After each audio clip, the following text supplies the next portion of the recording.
Today we're going to talk about packaging and shipping music cards. With the majority of cards and stickers in this hobby being purchased online, good packaging and timely shipping can save a lot of headaches. Here we go.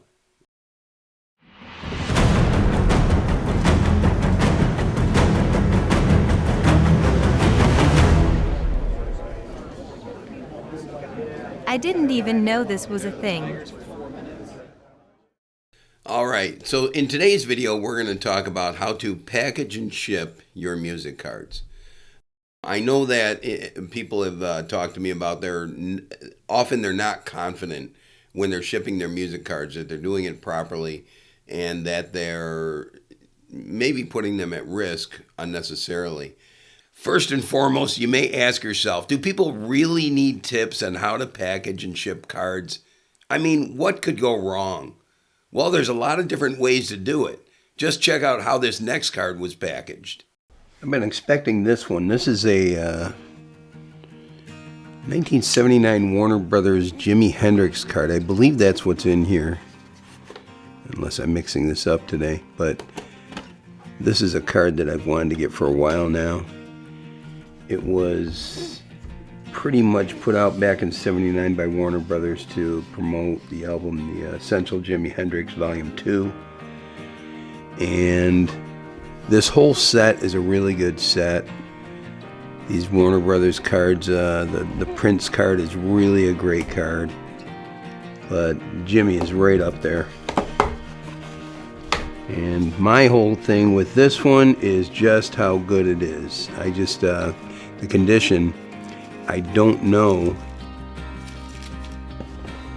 what it's going to be like. Boy, there's all kinds of stuff going on here. And if it's in great condition, then that's really a plus. Let's see here.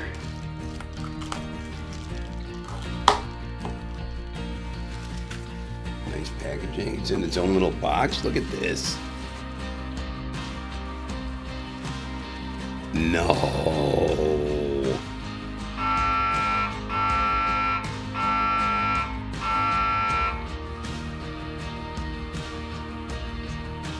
It's just sitting in there. Wow. This is crazy.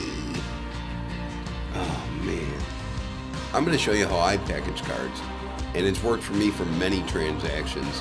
I've never had a problem with cards getting damaged. I've never had problems with cards getting lost in the mail. So I do everything I can on my end to make sure that the person has a good experience. And I'll kind of show you what I mean by that as I go. So let me get right into it. First thing I'm going to do is whenever I send out a card, and I'm sending out a graded card. Typically when I'm sending out cards, I send out anywhere from 1 to 3. I don't usually do a lot of bulk deals where there's 4 or more cards, but I can get into that as well. But when I send anywhere from 1 to 3 graded cards, they're in one of these bubble mailers right here. You get these on Amazon. I can't remember how much they cost, but I think I order them 100 at a time, and I think they're like 30 cents a piece or something like that. And it's a small price to pay to make sure that not only is there padding for the item, they're tough to get into, there's padding, and they're somewhat waterproof. So that helps too. Like my mailbox, for instance, is right near a main road. On a rainy day, there's water in my mailbox. Anything that's just sitting in a regular envelope is wet often. But anything in here would be pretty much protected. I always keep a stack of cardboard around here. These cardboards are cut to 5 5/8 by 3.5 inches. That's what I use for sending slabs out. And what I'm going to do is I'm going to illustrate on a slab or just a regular raw card how to do this. I need that. We'll just use this as a label right here. It's blank, but that's a label. And here would be the what we would consider the receipt. It's not printed out, but we'll consider that a receipt right there. Okay, so that's what would be considered a receipt. So these are some of the items here. I have a bag of rubber bands I keep here. I can't remember what this size is. I think it's like It's either 16 or 18 or something like that. I can't remember. I'd have to look at the bag.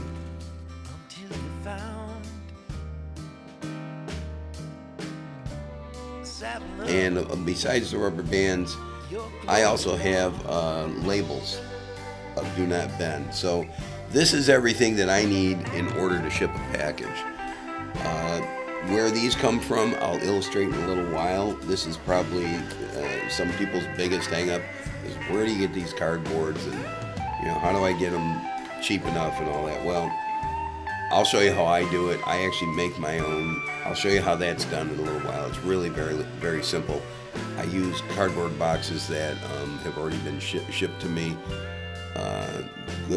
Some boxes are better than others. I notice that a lot of the priority boxes I get that people ship me stuff in, if I just score the tape and fold the box out, there's a lot of good pieces on there that I can use. I can get typical medium priority box from the post office that I get something in. I can get about 32 of these out of there. So I'll show you how I do it. First thing I'm going to do is I'm going to start with the card that I'm sending. Let's say I sold this card or I traded this card to someone and I have to ship it out. It's first of all going to go into a protective sleeve. That's going to go on there first. Secondly, I'm going to take whatever receipt or invoice I have and I'm going to fold that up. And I usually fold these like this that are on 8.5 by 11 paper. I usually fold it like this so that it can fit on here like this. A little extra protection for the card. I put these on the outside, and whether it's 1, 2, or 3 cards, then I do this. I put 1, 2, and if you notice, I'm going in a circular fashion. The reason for that is each one will interlock the other one then, so nothing comes off real easy if it were to shift a little bit. I've never had a problem with this before. Do I ever use tape on a package? Never.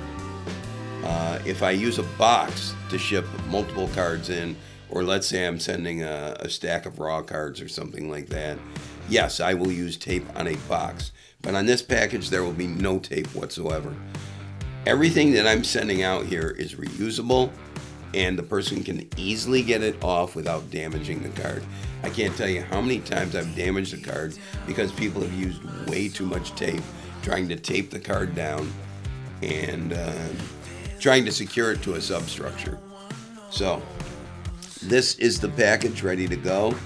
All I do is I just take the label once I've printed or written that out. I usually print them out because I go through pirate ship as far as doing my labels. Label goes on there. This one goes on here on the front. I put one on the back. These labels I also, these do not bend labels, I also get those off Amazon. Those are really cheap. And then this slides in here. You peel this tape like a little strip off here, and then you fold it over, and that's good to go. That's how you ship the item right there. That's complete. I've used no tape whatsoever. When the person gets this, they will take typically a pair of scissors and they will cut the end off. If they're careful and they cut just a little bit of the end off, like I always do with my packages, the package can be reused. So what they can do is they can save this envelope. All they have to do after that is they can just put a piece of tape over the end here. Once they package something else in there, slap their label over this label, and that gets it done there. So all a person does is cuts that open, pulls out the cards, and starts taking the rubber bands off. You notice they're not struggling with tape or anything like that. Here's the card right here, and all these parts are now reusable if they want to ship a card, which is nice to have around. So anytime I get cardboard substrates, in a card, I always put them aside, and I'll use those if they're the right size. For using these ones that I cut here, and I'll show you how to do that in a second.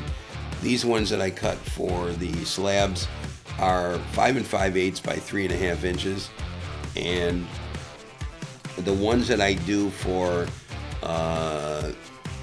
let's say a card like this, if I were to ship this or multiples of card like this, for instance, what I would do is I would first take the card, put it inside of a soft sleeve.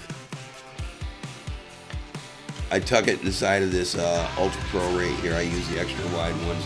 That's what I have laying around because that's what I usually send cards to PSA in. And if PSA likes cards shipped to them this way, they receive thousands of packages a day. So the chances are it's a good way to send it to anyone. So that's how I send out my cards. If I make these instead of 5 5/8 by 3.5, if I make them 5 inches by 3.5, a stack of those, that would fit this card very nicely. And now that's protected inside of there. I don't use top loaders. Number one, top loaders are very heavy. If I'm sending 3 cards, that could put me into a whole nother ounce, just because of the top loaders. But 3 top loaders doesn't weigh an ounce, but it could take me over the edge getting to the next ounce. So with this, what I do is I always use these Ultra Pros or some kind of comparable one, but I use the wide ones, the ones that we like to send to PSA when we do send our cards in for grading. And then these cards simply go in here. I can stack up to 25 cards in one of these.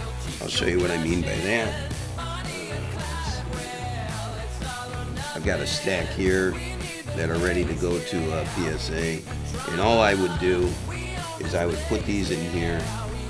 I would not have a rubber band on there yet because then once I put these on, the rubber band would start pressing down on it.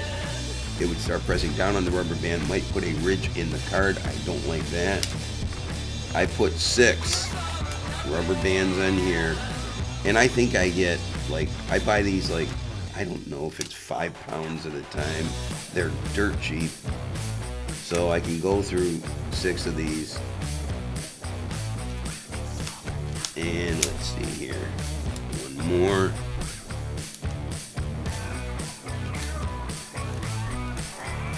And then this would go inside the envelope.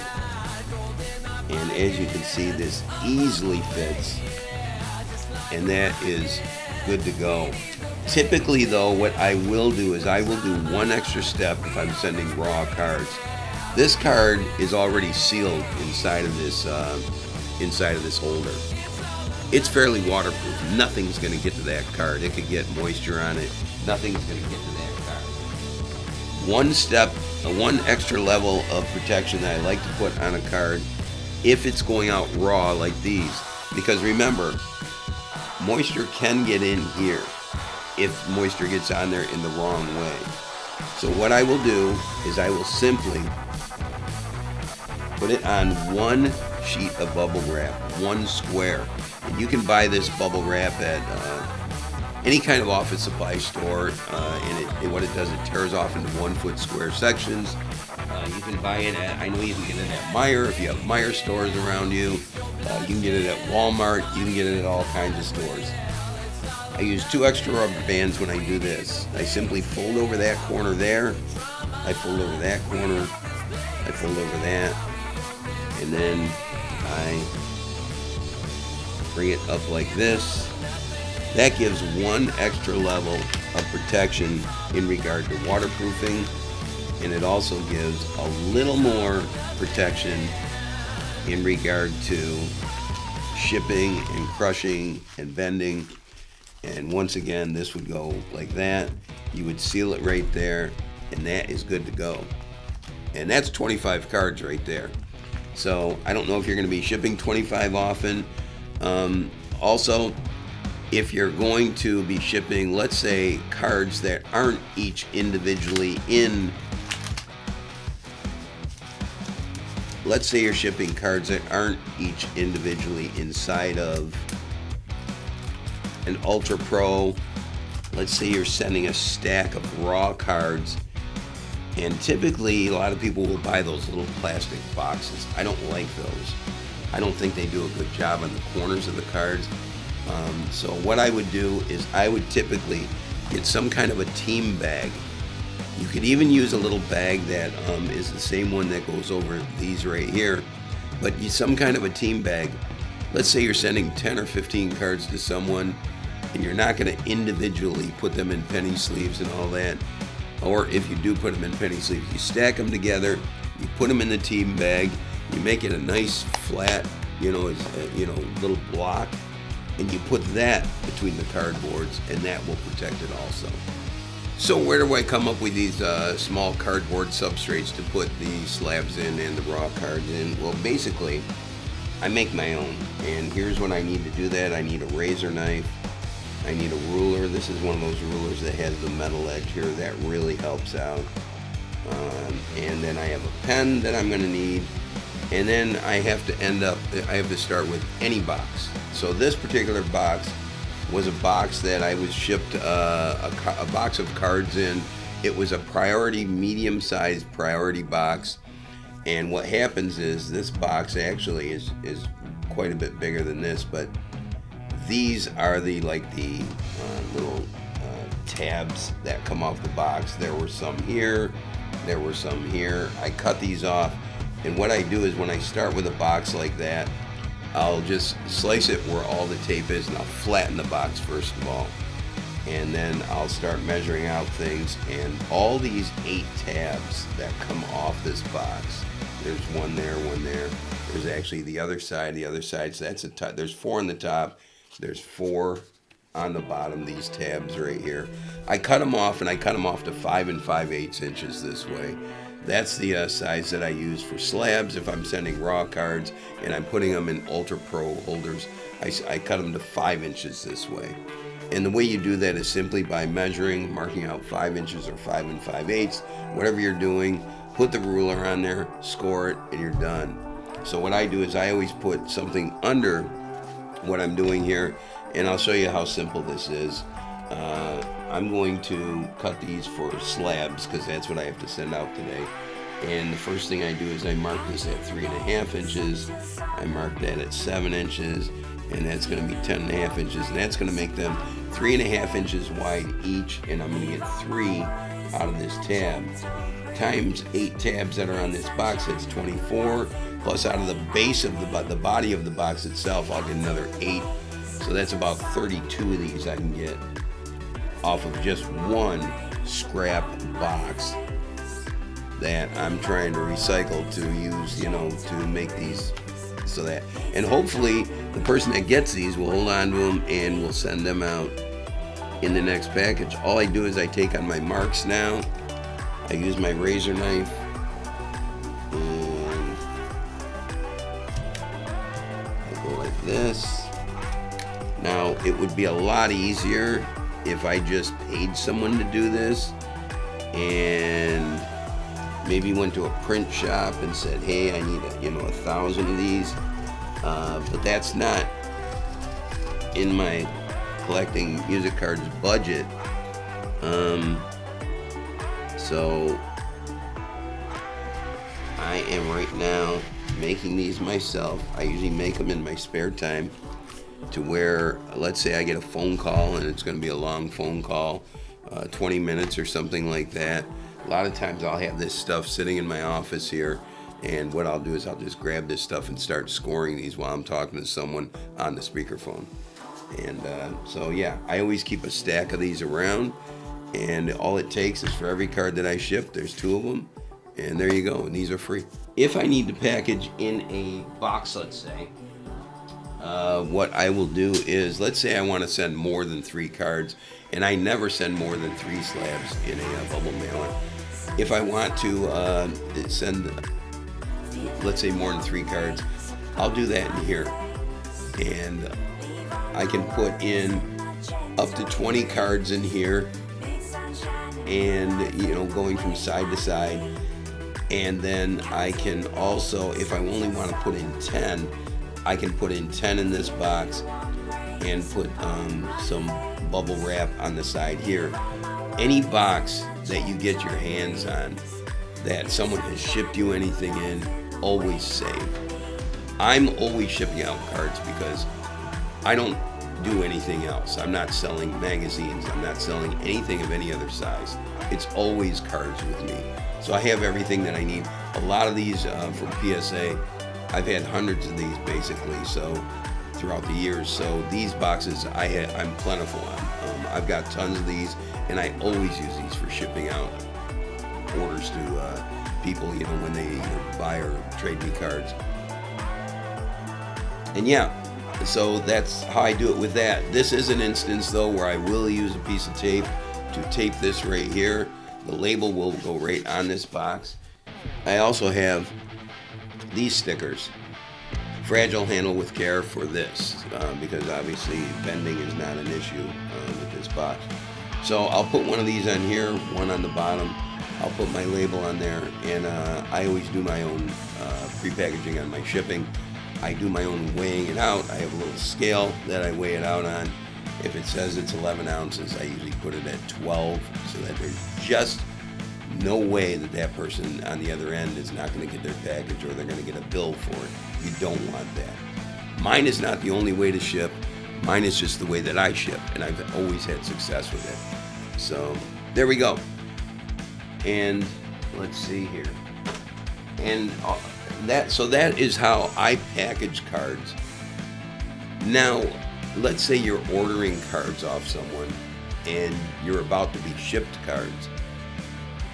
Often I find myself in a situation where I have the suspicion, based on what other things that person is selling, and often this comes out of Europe this way as well, that the person is not necessarily just a card person. Now remember, if you're not a card person, you don't always know that cards should go inside of a soft sleeve. They should go inside of a more structurally sound loader or a holder, like a top loader or an Ultra Pro. A lot of people don't have those supplies, especially when I order a lot of cards from Italy, Sweden, Argentina, Germany. A lot of these cards get sent in just whatever they have laying around the house, which is very cool. That's fine.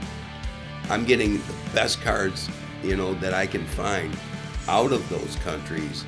They have the product. They just don't have all this stuff laying around typically that we have, that we can do all this fancy packaging in. So they're going to send it in anything. They're going to send it, here's for instance a handful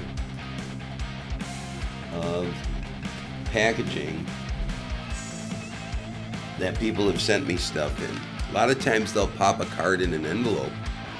This particular envelope, and this one came from Germany, it had a card in there and there was no sleeve on the card whatsoever. They threw the card in the envelope, there was nothing else in there, and they sent it to me. And you can see there's bends here and that. The card did not get to me perfect, but that's a chance I take, because otherwise I'm not going to get that card.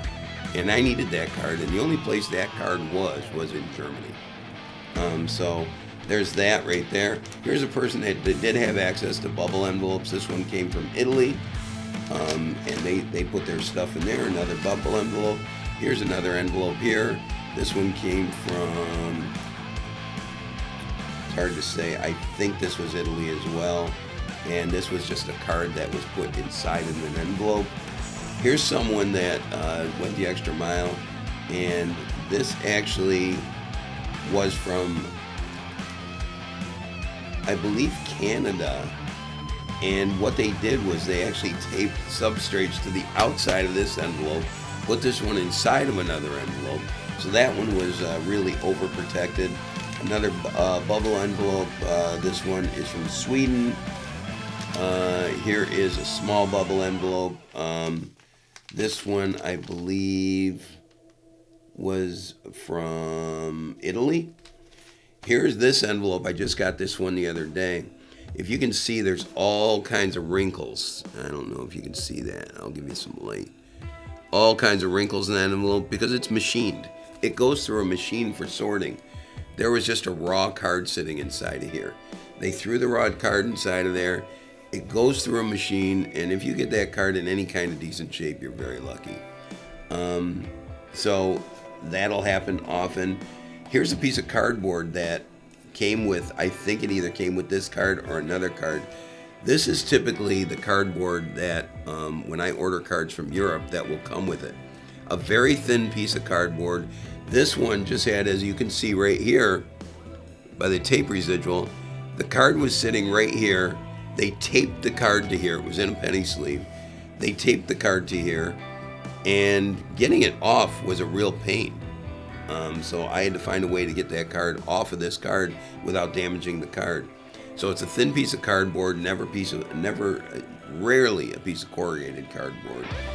And it is from Germany also, and this is someone that just took and wrapped the card in their letterhead or the receipt from eBay, put it inside the envelope, and that was good to go there. So people are going to send things in all different kinds of ways.